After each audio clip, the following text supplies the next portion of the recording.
telah terjadi kebakaran ruko di Pasar Ulegle, Kedai Ulegle Pidijaya. Lebih kurang 5 unit ruko yang sudah terbakar, menjalar, sudah hampir 5 unit ruko.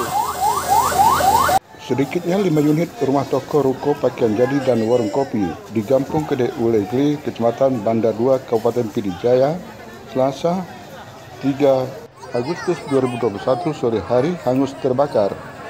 Informasi yang diterima dari TRC Pusdalop PB Pidijaya menyebutkan kronologis kejadian api muncul dari kandang unggas di belakang pertokoan di Kedai Ulegle sekitar pukul 16.45 waktu Indonesia Barat dan langsung menjalar ke sejumlah pertokoan setempat.